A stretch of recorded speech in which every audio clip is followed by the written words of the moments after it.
Androxus's Nether Step is one of the absolute Come on, hit worst her. movement abilities a flanker could have. Did he just say what I think he said?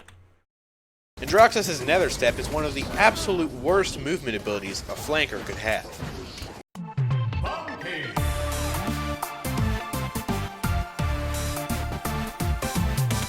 Hey, what's going on, guys? This is AndrewChicken, and welcome back to another video. Season 6 is coming out tomorrow, and I am super excited for that, but I have basically completely exhausted my content for Season 5. So instead, what we're going to do for today's video is we're going to take a trip into the past, and we're going to be looking at one of my oldest videos. I don't know if it's quite my first top 5 video, but it was one of my most popular top 5 videos at the time, and it is my outdated in big, all caps parentheses, top 5 most difficult champions in Paladins. This was the first top 5 most difficult champions list I ever made, I know that for a fact, and it was a really poorly received video. So bad, in fact, that at the time, I actually ended up, I don't think I quite maybe I did private it, I don't know. Anyways, it's back, like, it's public now. But yeah, I ended up kind of just putting outdated in the title. I turned comments off because there were a lot of really negative comments and I was a bit of a wuss. And I made a new video that was much better. But yeah, this video was really bad. It had some awful takes, and it could quite possibly be the video with my worst takes ever. It was really bad. As you can tell by this dislike ratio, I mean, geez, that is a pretty nasty dislike ratio. I can't say I have very many videos at all that have as bad of a like to dislike ratio as this one. And yeah, I did want to see what comments I had on this video, but actually, like, I tried to turn the comments back on. They were off literally for years and years, and I turned them back off today, or I turned them back on today, excuse me. I turned comments back on today, and sadly, I guess the comments just kind of don't save if you disable comments for 5 years, so, yeah. You could be the first person to comment on this video. Hey, go on over, drop a comment, leave a dislike. Let's make this dislike ratio worse, actually. And, yeah, this was made in February 4th, 2018, so I would have been 16 at the time. And not only was I a noob at life, but I was a noob at Paladins as well. I had been playing for about a year. I started in January of 2017. And just to give you some context as to where Paladins was at the time, Moji was just released. She was fresh out of the oven. She was released on January 10th, 2018, and the next character to be released was Khan. So Khan wasn't even in the game yet. He was released on April 12th, 2018. So that should hopefully give you a bit of context. There really weren't a lot of champions coming out at the time. They were in the phase where they were actually cranking out a lot of champions back to back. Xin, Leon, Genos were all made within like weeks of each other. Like, let's see.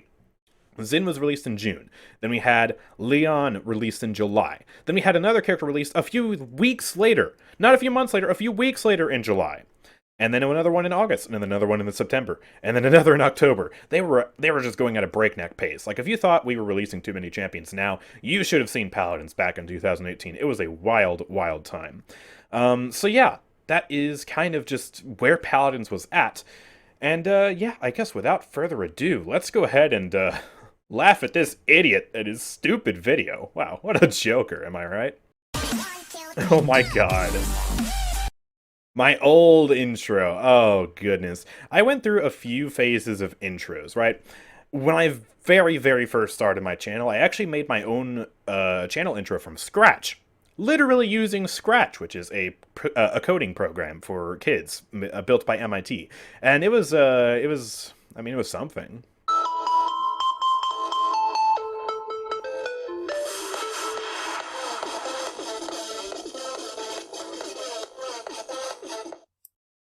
But then I wanted a more professional intro, so I went to the interwebs and I looked up free intro templates, and this one actually ended up using Blender. But I didn't know how to use Blender, so I barely was able to even edit the text and turn it into AndrewChicken and make it do this whole dancey thing that it does here. But B, my computer was crap. It took forever to render each individual frame of this intro. So this actually wasn't even the entire intro template. It never was. I kind of just faded it out at the end of the few little frames that I had at the very end, but it was supposed to go on for longer than this. So Yeah, I guess AndrewChicken lore. This is a oh goodness, it's a weird intro. At least I know that that the music is not copyrighted. So yay, no copyright strikes for my own videos. Oh, yeah, my goodness. The blaring dubstep too. Isn't this so like this is like so 2015, but this is in 2018. Goodness gracious. Oh yeah. Anyways. What's going on, guys? This is AndrewChicken, and welcome back to another video. Paladins is... That pause. Oh goodness, my commentary was really, I guess, tight. It was not tight in a good way, but tight in a bad way. Where it was like, "Hey, what's going on, guys? This is AndrewChicken, and welcome back to another Paladins video." Oh boy. Also, the mic quality. I mean, it's better than some of my videos from 2017. But it's not that good. Alright. It's a game that can be played by just about anyone, as there are a lot of different champions that have their own fun and unique playstyles and different levels of skill needed to play them. Some champions seem to be built... Oh god. First of all, Slade. I was about to pause for that, but also we just did a 2100 damage headshot to Moji. Rest in peace, old Eagle Eye, giving 50% extra headshot damage. I guess that's what I was using here. Oh goodness. Own fun and unique playstyles and different levels of skill needed to play them. Some champions seem to be built just for beginners, like Victor and Leon, while others require a more experienced player to be played. Those champions we'll be looking at today as we check out my picks for the top 5 most difficult champions in Paladins. These champions will be judged based off of their general skill floor, as well as how difficult it is to use their kits given their respective classes. So with all that being said, let's check out the 5th most difficult champion in the realm. Goodness, my script writing has gotten...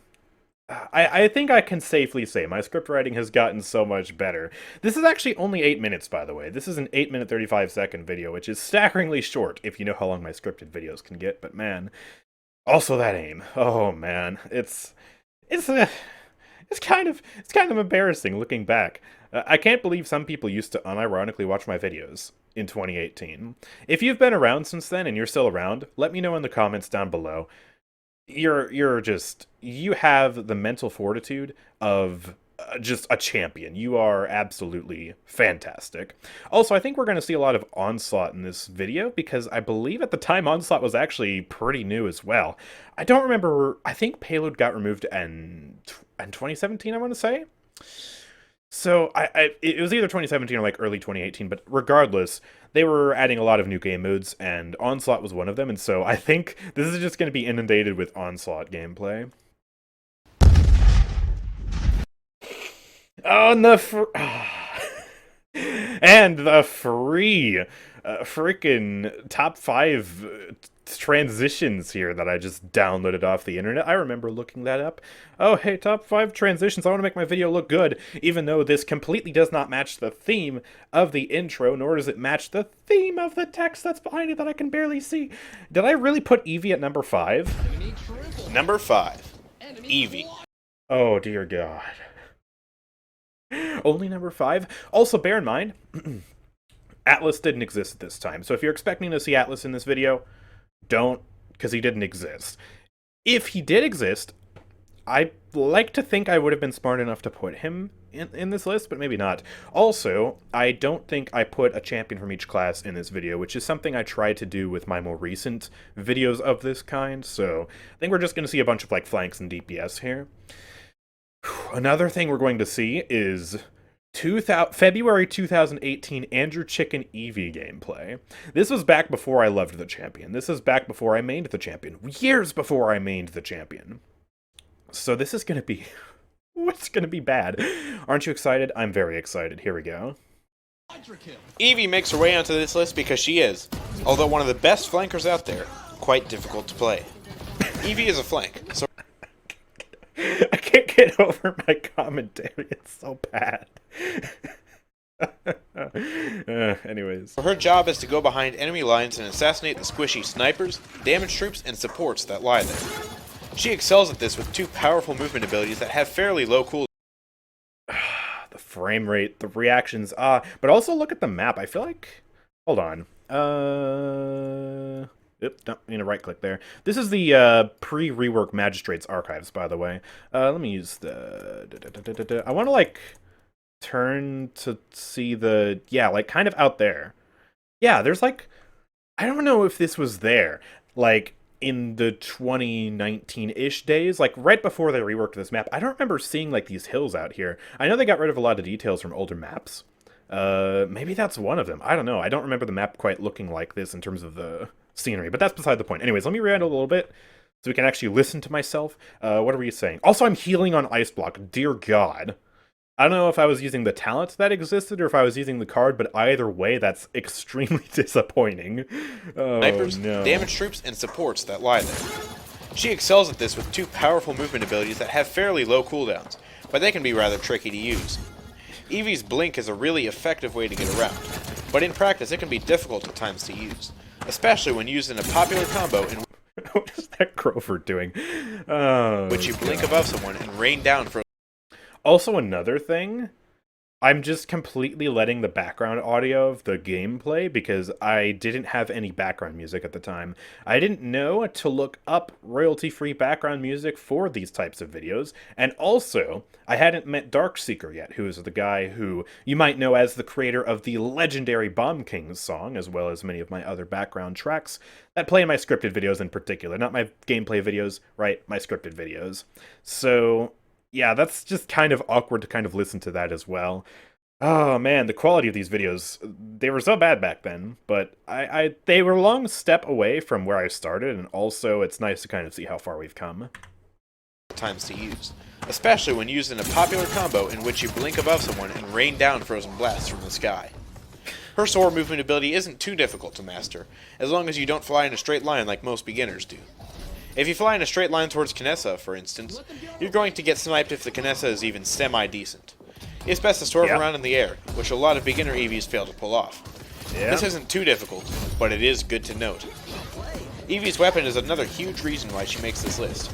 Her Ice Staff shoots a slow-moving explosive projectile that is extremely potent, but is absolutely terrible at even mid-ranged combat because it is hard to directly hit someone. Skill issue. You say it's hard to hit at mid range. You can't even hit it at short range because you're so bad at the game. Oh god. Oh man, I like how I'm confidently giving this extraordinarily basic Eevee tip of, hey, move your mouse during your soar, you dingus, so you don't fly in a straight line at the Kinessa, as if I have any expertise or any right to be giving tips for Eevee at this stage in my gameplay. Goodness gracious. I was overly confident at this time, I think, considering my actual skill level. Oh, goodness gracious. Anyways, let's keep going. For Eevee to be effective, she has to get extremely close to her target and almost has to aim at the floor to consistently hit. You do not have to get that close to your target, like extremely close to your target. It helps, but like literally just skill issue. Medium range shots are not that hard to hit. I do say back in the past right here that yeah, it helps to aim at the floor, and that is true. If you aim at their feet, you're more likely to hit them. You don't hit headshot damage on Eevees, so yeah, blink above them, aim at the floor, but you can do that from, you know, kind of medium-ish range, still pretty consistently, so yeah, actual skill issue. Which is definitely more difficult to pull off than simply shooting them like a Buck or a Talus. Eevee also has an extremely low health. You have to get extremely close to them with Eevee, unlike Buck, the close-range shotgun, and Talus, the SMG with extreme fall-off. Okay, buddy. Which makes going near someone even more risky than some of the tankier flanks that have hundreds more hit points than she does. That's true. Eevee is generally a tough champion to play, which is why she makes number 5 on this list. Number 4. Inara, flying Inara, drop in and be like, nice. Okay, so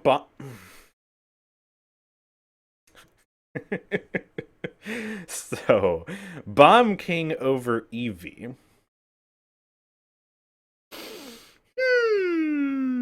I get putting Bomb King in this list, especially back then, because, again, no Atlas and, you know, other characters that you might want to put on the list in today's day and age. But, still, back then, you would not put Bomb King above Eevee. That's absolutely not the case.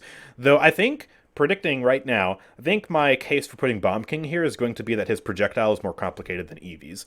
But, still, that's not an excuse to put him above her. Let's see. Bomb King. Bomb King blasts his way onto this list as one of the most difficult weapons in the realm to master. While a professional Bomb King like me sees no fault... Well, a professional Bomb King like me. Yes. Also, I was about to point out the 900 damage bombs until I heard that phrase, that absolute phrase just spew out of my mouth there. What am I even saying? I don't know. 900 damage bombs. I kind of missed that. That flew under the radar for so long. You have no idea. Like, Bomb King was just at 900 damage for years, and nobody complained about it until they started complaining about it just out of the blue one day. I was abusing 900 damage bombs for years, and then it's just like, oh, wait, people are actually complaining about that now.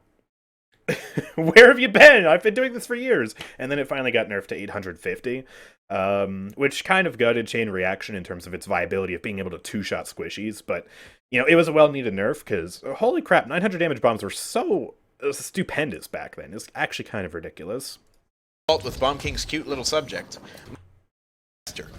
While a professional Bomb King like me sees no fault with Bomb King's cute little subject, most normal players will definitely struggle more with Bomb King's weapons than most other champions. His bombs are projectiles, so you have to sort of predict where the enemy is going to be before throwing them, so you can stick them onto the enemy directly. This requires some precise aim to pull off, but if you miss, there's still an opportunity to hit the enemy, just maybe for less damage. If you get the bomb relatively close but don't stick it onto the enemy, you can blow it up mid-air and still hit your opponent. This is almost more difficult than actually sticking the bomb onto the enemy, as it requires both precise timing. Not true. Especially not with royal subjects. It is way easier to kind of whiff and then just right-click, because that timing is way easier than actually aiming in some cases. Because, yeah, you got the slow arcing projectile, and yeah, it's just some characters like Eevee are just a little bit too evasive, but you can hit them with that AoE still, if you just aim in the general vicinity, so yeah, okay. I mean, the gameplay isn't as bad as I was expecting, considering 2018 Andrew, but, oh boy. And distance judgment to deal damage. Bomb King's sticky bombs are leagues more complicated than a simpler weapon like the numerous rifles in the game. True. Bomb King's kit is also a bit of a challenge.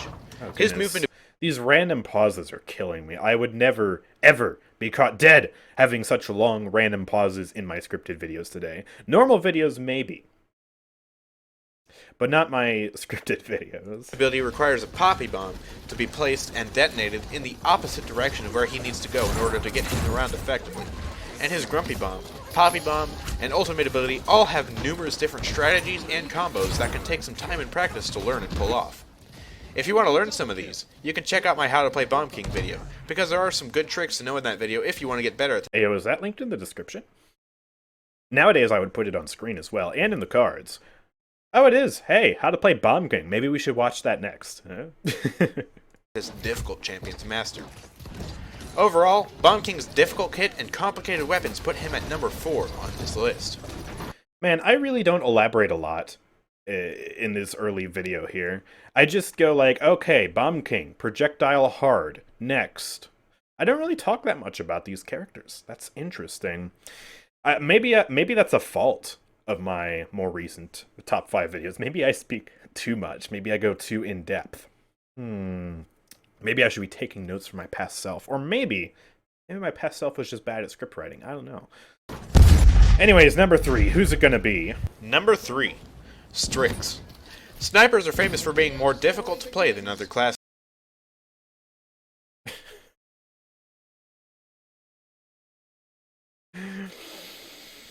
First of all, the audio delay, what is that? Second of all, I don't think that recolor exists in the game anymore of that Strix skin. Third of all, why am I toxic? Fourth of all, Strix. If Strix is on this list and Shaolin isn't, I'm going to scream because, okay, like, if you were to put Shaolin on this list, it would be number 5 tops. Like, we're reaching here. But B, like, if I'm going by projectile hard with Bomb King, then Shaolin would be projectile hard because Strix is hit. All right, let him cook regardless of the game. Let's see what the Strix is no exception. Strix has a more traditional sniper rifle that deals a solid 1200 damage, and a semi-automatic sidearm that deals a substantial 250 damage a shot. He can go invisible, but a sound effect does play when he's nearby, so once a flanker knows where he's sniping from, they can find him without too much trouble even if they don't have Illuminate, the direct counter to this invisibility. The other problem with Strix that makes him difficult is that he has absolutely no movement ability.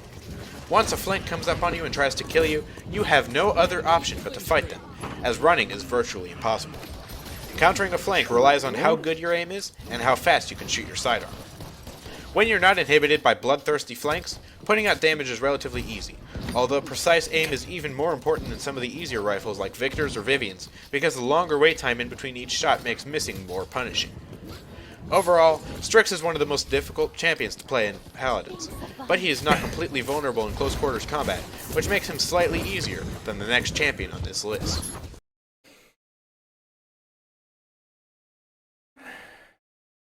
Okay, so I'm not wrong. He does kind of get crushed by flanks if your aim is not good, right? He doesn't have a movement ability.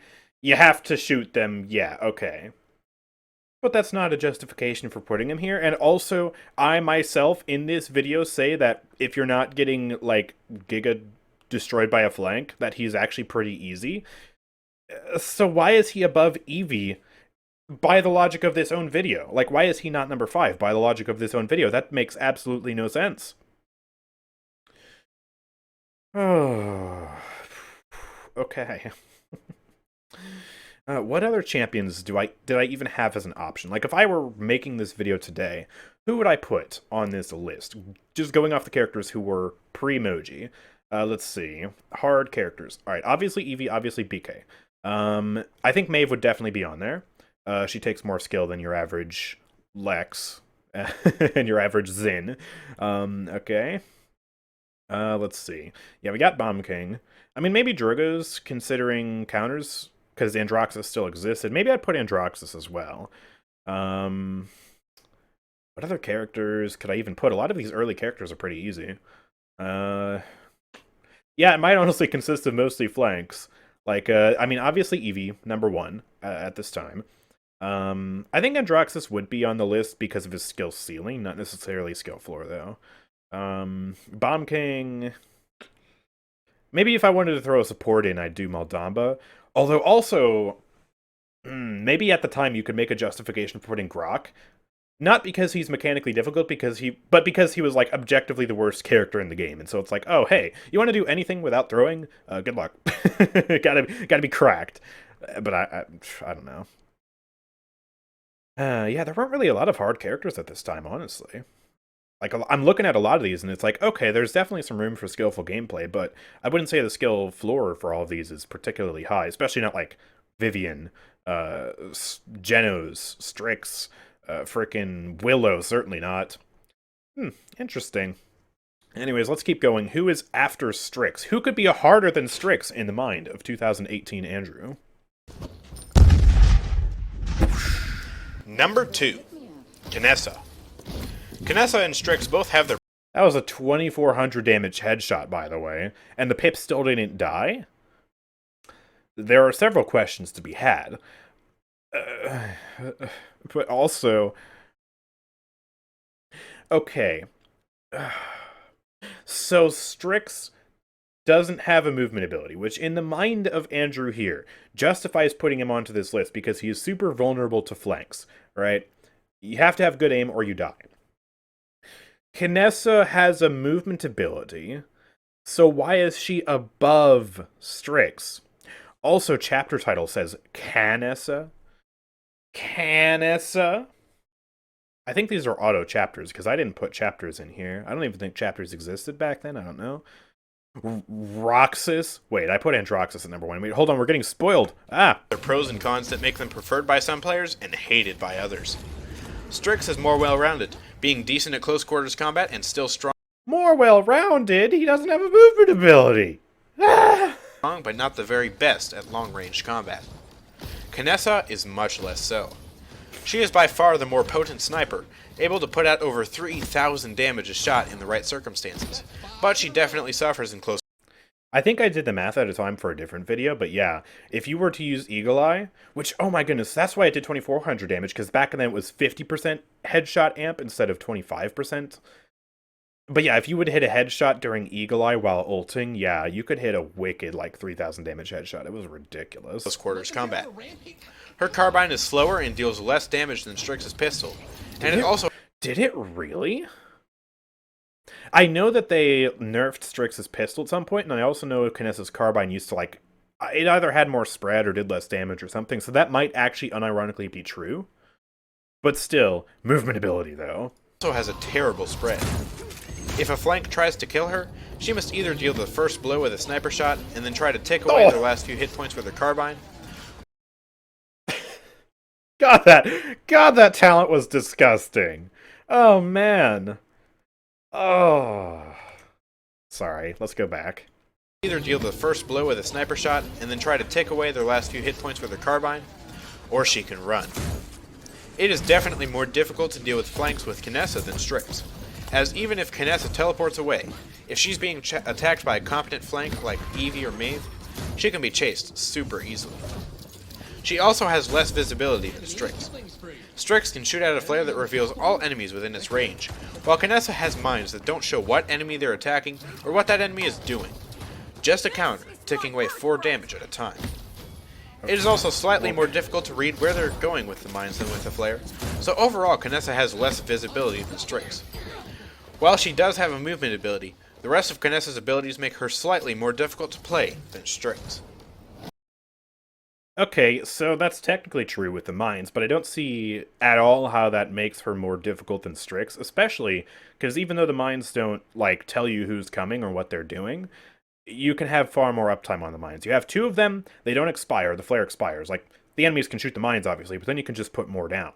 And they also have, or at least they had at the time, the added utility of dismounting people off of horses, and also they're just free damage. So if anything, the mines are less skillful than Strix. Like, the only way you get free damage out of the flare is if you specifically aim it at somebody, or they just step on it because they're stupid. But also, again, why are these 2 above Bomb King and Eevee? Where is, like, Maeve, considering the time period? Or Maldamba, or anyone? Where's Grok, because he's the worst character in the game? Like, yeah. Alright, and the number 1, I guess we got spoiled for it. I guess technically I spoiled it at the start of the video because I did just scroll down here and you could have just read this. I'm just going to hope that nobody paid attention to that, and that also you stuck around to see the explanation, because I'm very curious to see why I put Androxus at number 1. Number 1. Androxus. Number 1! Yay, nice. Number 1. Androxus. Androxus is notorious for having an extremely high skill floor. Androxus has a pistol with a terrible spread and a drunk... Floor? You mean ceiling, right? Did your tongue get twisted? No. No. That's Eevee. The skill ceiling is high for Androxus. Always has been, always will be. Even today. Like, today the skill floor is extremely low because the whole Cursed Revolver fiasco, but, like, if you have good skill, like good mechanical skill with him, the flick shots are insane, and you can really do a lot with him. Like, there's a lot of room to make good plays with him. But the skill, no, he's not famous for having a giga high skill floor. That wasn't even the case back then. Skill ceiling, absolutely. Maybe the skill floor was higher back then. I think it probably was higher back then, but what are you talking about? Okay, anyways. Extremely high skill floor. Androxus has a pistol with a terrible spread and a drunken effect that high-res likes to call recoil. That makes him pretty much worthless at mid-range. If you can get close to someone and land your shots with precise aim successfully, he can kill someone pretty quickly. But getting near someone is no easy task. Androxus' Nether Step is one of the absolute worst movement abilities a flanker could have. Did he just say what I think he said? Androxus' Nether Step is one of the absolute worst movement abilities a flanker could have.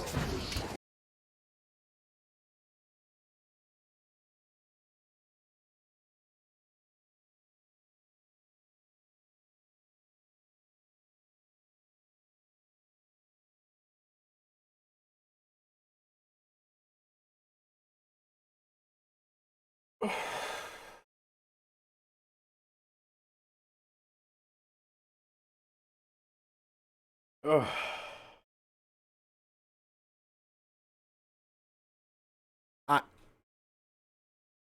I want you go to the description, click on this video, go leave a dislike for that absolute monstrosity of a take. Also, closed helmet Fernando, but let's see the justification for that. You better have a really good explanation for what you just said, sir. Why, you ask? Yes! The other step is extremely loud, the exact opposite of what a flank should be. Sneaking up on a target is virtually impossible with his movement ability, and once the ability is gone, it has an extremely long cooldown, making it so that once you're in a fight, it's very hard to get out. He can use his reversal to buy him a few seconds and try to escape, but he can still be easily chased. If he could store each nether step in its own separate charge like a legendary card used to allow, he could be much less difficult to maneuver and... Guess what, buddy? That's coming back. Oh my god. So the justification is, it has a long cooldown, completely ignoring the many cards that he has to reduce that cooldown by a lot. And that he's loud? He's loud. Loud movement ability bad. What, do you think I'm trying to tiptoe around in the back? Try like a dink dink dink dink dink. Oh. No. Oh my god. Alright, let's keep going. And can be a much better flank. But because his movement ability is so restrictive and all-in, his skill level required is greatly increased. Restrictive! It is some of the most precise movement ability in the flank class. You have omnidirectional movement thrice, which you can use to dodge, you can use it to move up somewhere, or over somewhere.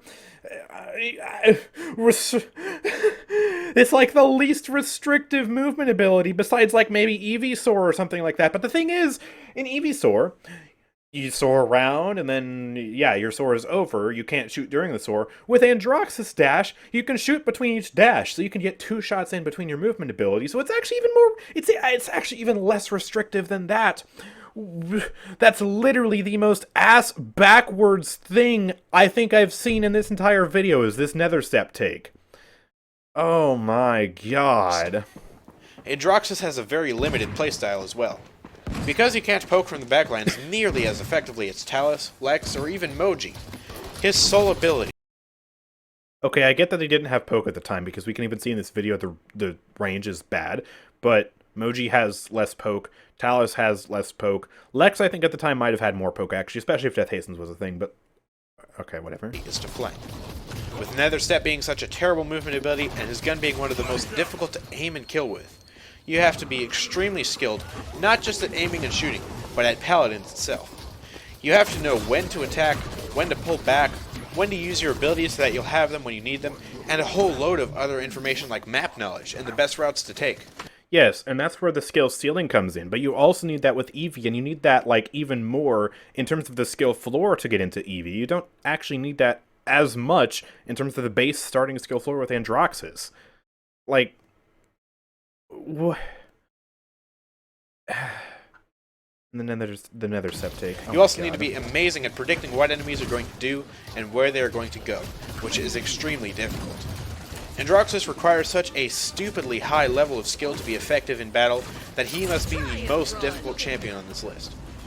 No one else even comes close. Anyways, I hope you guys have enjoyed this video of my picks for the top 5 most difficult champions in Paladins. Who do you think is... No, I did enjoy this video. No, I didn't enjoy this video, sir. ...the hardest champion to play? Let me know down in the comments section below. I'll see you guys next time. Peace out. Wow, such a simple outro. Oh, okay. I started out this video kind of happy, kind of laughing and goofy at myself. Like just, oh, haha, that's kind of funny. Okay, you put Eevee in 5, whatever. Now I'm genuinely mad. Why when this video came out and I saw it did so poorly, I was like, oh, okay, I guess fine, I'll make a new one. But now, looking back, I'm angry at how stupid this was. Like, genuinely? What crack was I smoking? Wow. Anyways, if you guys have enjoyed this video, make sure to drop a like. And of course, go on over to the original video and drop a dislike to let me know how much you disagree with that Androxus take. And yeah, also check out the Twitch channel, check out the Discord server. Tomorrow, Thursday, I will be streaming live on Twitch the brand new Season 6 update. So you won't want to miss out on that. Should be an absolute amazing time. And yeah, thank you guys for watching. I will see you all next time. Peace out.